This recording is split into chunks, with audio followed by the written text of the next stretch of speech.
어떤 드라마가 있습니다. 이 드라마는 OTT, 그러니까 오버 더 탑인가요? 그 OTT에 방영된 그런 드라마여서 아마 우리 어른들은 이 종편이나 텔레비전으로 공영 방송으로 드라마를 보시는 분들이 많으시니까 아마 못 보셨을 겁니다. 이 드라마의 이름은 조명가게라는 드라마입니다. 아마 우리 청소년들, 우리 청년들 또 3040의 젊은 분들은 이 드라마를 많이 보았을 거예요. 그런데 지난 어제죠. 어제 새벽에 새벽 예배를 마치고 그 기도를 하는데 하나님께서 그런 마음을 주셨습니다. 사실은 제가 준비한 원고 설교가 따로 있었습니다. 그래서 그 설교 말씀을 전하려고 하는데 하나님께서 제 마음에 감동을 주시면서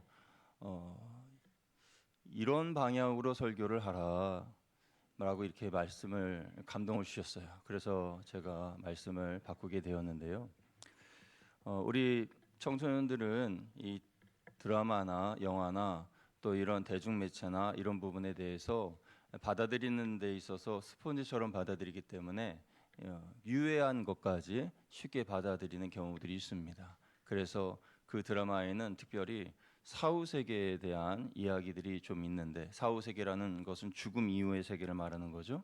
그래서 사후세계에 대한 것을 이야기를 하는데 그 부분에 대해서 한번 언급해야 되겠다 하는 마음이 사실은 있었는데 하나님이 또 그런 마음을 주셨어요. 그래서 그렇게 이제 말씀을 그 방향으로 전하려고 합니다. 드라마를 잘 안 보시는 분들이나 어른들은 웬 드라마 이렇게 이야기하실지 모르겠습니다. 그러나 이 사후세계에 대한 혼돈이 있다면 신앙에 대해서도 조금 어려움이 있을 수 있기 때문에 그래서 말씀을 드리고자 하는 것입니다. 드라마가 이미 끝났고 원작이 따로 있기 때문에 내용을 말씀드리다고 해도 뭐 그것이 스포가 되지는 않을 것 같아요. 여러분 다 알고 계시리라 생각합니다.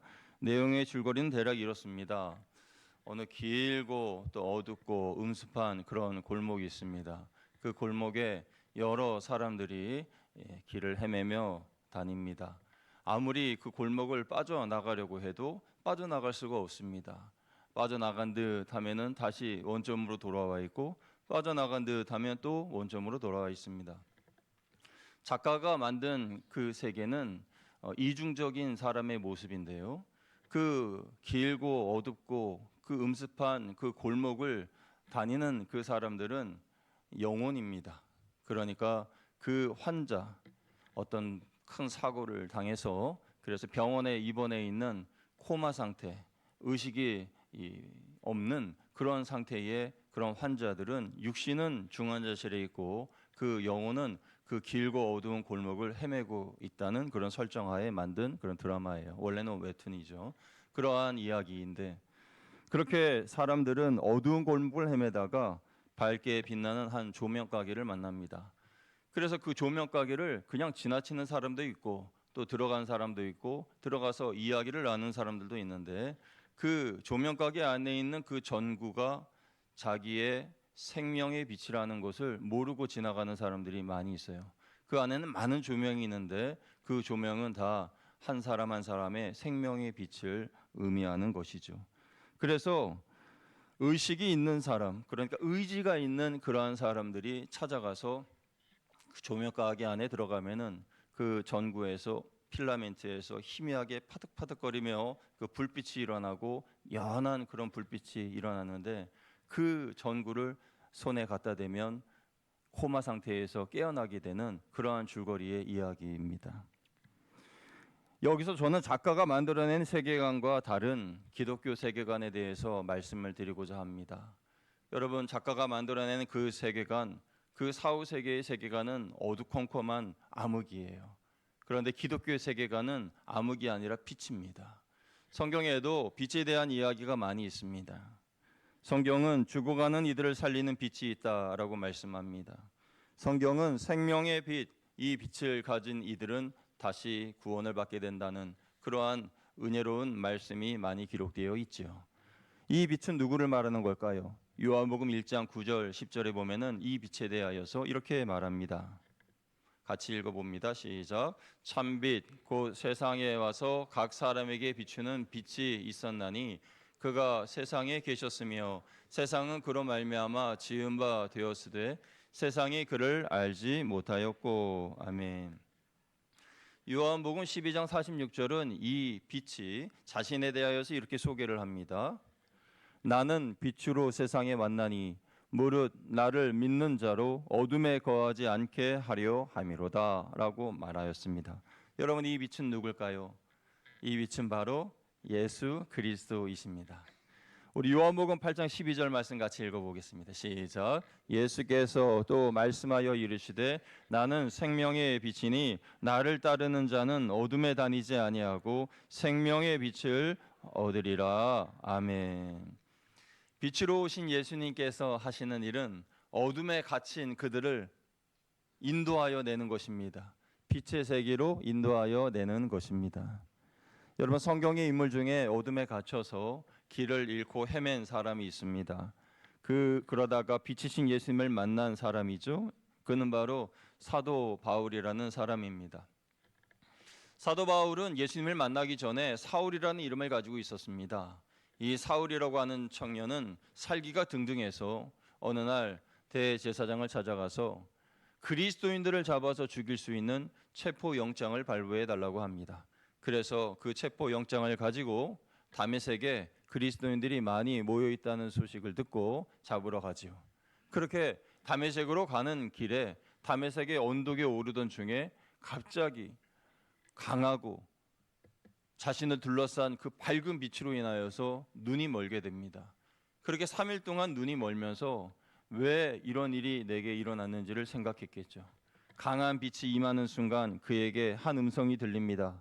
사울아 사울아 내가 어찌하여 나를 핍박하느냐. 사울이 누구시냐고 묻자 나는 네가 박해하는 예수니라 라고 대답하셨습니다. 그러면서 마을로 들어가서 너를 안내해 줄 사람이 있다는 예수님의 음성도 듣고 그는 마을로 들어가서 그의 눈을 뜨게 해줄 아나니아라고 하는 사람을 만나게 됩니다. 그의 안수기도를 받고 눈의 비늘 같은 것이 벗겨지면서 그는 앞을 보게 되죠. 그렇게 3일간 아무것도 보지 못하고 먹지도 못하고 마시지도 못한 채 갇혀 있었던 사울은 자신의 잘못을 회개합니다. 내가 죄 없는 그리스도인들을 잡아서 죽이려고 했구나. 나는 이러한 끔찍한 일을 계획했던 사람이구나 하며 자신을 돌이킵니다. 그리고 다메섹에 있는 제자들과 함께 며칠을 유하면서 그의 마음에 큰 변화가 일어난 후에 그는 정리합니다. 지금까지의 모든 삶을 정리하고 예수 그리스도의 복음을 증거하기로 결단을 내리죠. 그러면서 회당에 들어가서 예수님은 살아계신 하나님의 아들이십니다 하고 선포하게 됩니다. 사람들은 그의 모습을 보고 깜짝 놀랐습니다. 저 사람이 사울이 아니더냐, 바리새인 사울이 아니더냐, 왜 저렇게 변했냐 하며 깜짝 놀라게 되죠. 사랑하는 여러분, 이 시간 우리 자신을 돌아봅시다. 여러분은 생명의 빛이신 예수님을 만나셨습니까? 그 빛이 여러분의 삶을 바꾸었습니까?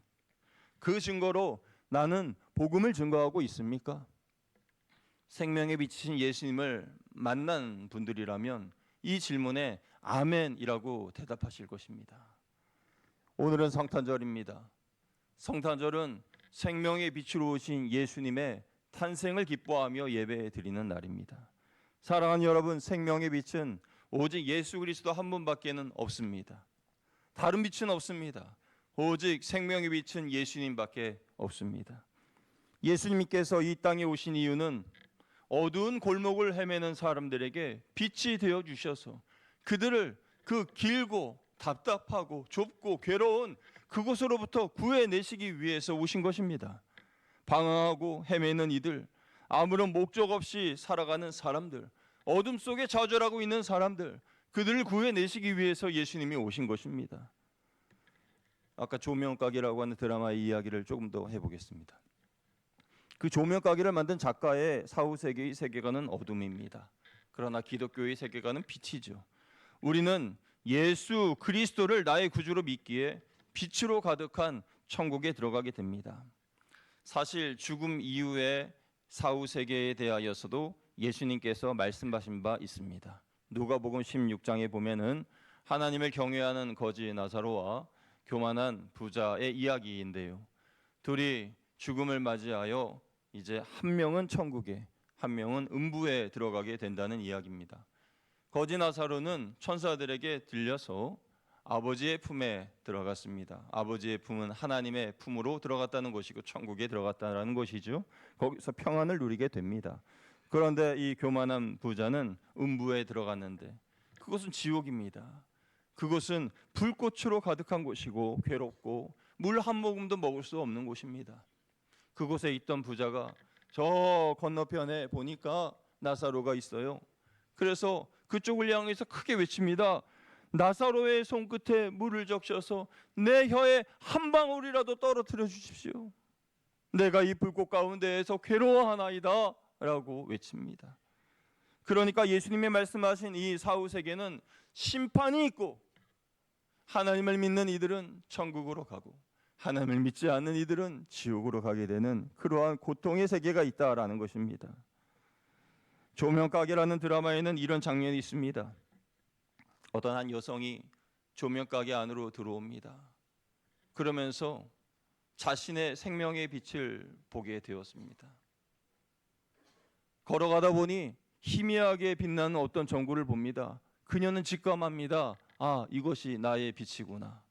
그러면서 그 전구를 잡았습니다. 그러자 중환자실에서 코마 상태로 있던 그 여인의 몸에 생기가 돌고 그리고 깨어나려고 합니다. 그런데 장면이 다시 어두운 조명가게 안으로 바뀌면서 그녀가 조명가게 사장에게 이렇게 말합니다. 이 전구가 깨지면 어떻게 되나요? 여기서 살게 되나요? 그러자 조명가게의 주인이 말합니다.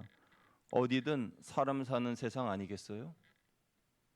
그 말을 들은 여인이 자기가 들고 있는 전구를 땅에 떨어뜨립니다. 왜냐하면 이미 죽은 자신의 짝과 함께 있고 싶어서였죠. 그렇게 그녀는 스스로의 죽음을 선택합니다. 그녀가 이런 결정을 하게 된 것은 어디든 사람 사는 세상 아니겠어요? 라는 말 때문입니다. 아마도 이 장면에서 눈물을 흘리신 분들 계실 겁니다. 우리 청소년이나 청년들 중에서 이 말이, 이 대사가, 이 장면이 마음에 감동으로 다가온 분들도 있을 거예요. 그런데 저는요, 화가 났어요. 저는 화가 났습니다. 왜 거짓말하냐? 왜 거짓말해? 여러분, 드라마의 힘은 뭡니까? 거짓말을 진짜인 것처럼 속이는 것에 있습니다. 왜 거짓말을 미화해서 사람들을 속이냐? 물론 이 드라마의 세계관은 작가의 상상력에 의해서 만들어진 것이고 창작된 세계고 그 점에 대해서 비판하고 싶지는 않습니다. 그러나 저는 여러분의 영혼을 위해서 진실된 하나님의 말씀을 전합니다. 잘못된 사후 세계관에 속지 마시기 바랍니다. 어디든 다 사람 사는 세상이라는 말은 죽은 사람들이 사는 세상이 이 세상과 별반 다름이 없다라는 그런 뜻으로 들립니다. 그러나 여러분, 히브리서 9장 27절은 말씀하기를 한 번 죽는 것은 사람에게 정해진 것이요 그 후에는 심판이 있으리니 라고 말씀하였습니다. 예수님께서 이 땅에 오신 이유는 나를 구원하시기 위해서입니다. 예수님이 이 땅에 오신 이유는 지옥에 갈 수밖에 없는 영혼들을 구해내셔서 천국으로 인도하시기 위해서 오신 겁니다.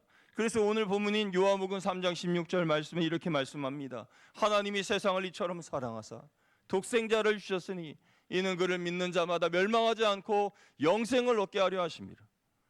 성탄의 아침에 우리는 하나님이신 예수님이 왜 이 땅에 오셨는지를 생각해 봅니다.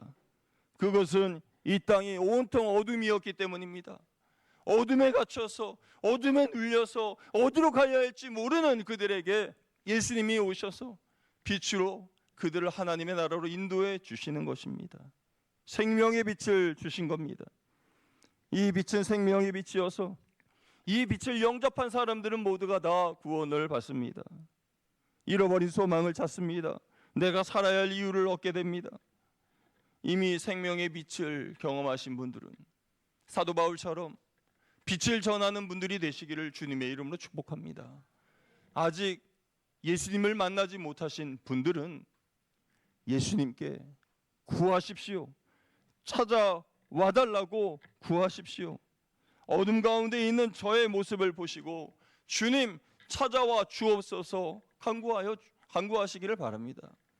어쩌면요, 예수님을 만나지 못하신 분들의 지금 영적인 상태는 그 드라마의 한 장면처럼 영적 코마에 걸려서 중환자실에 누워있는 그 모습과 다를 바가 없다는 것입니다.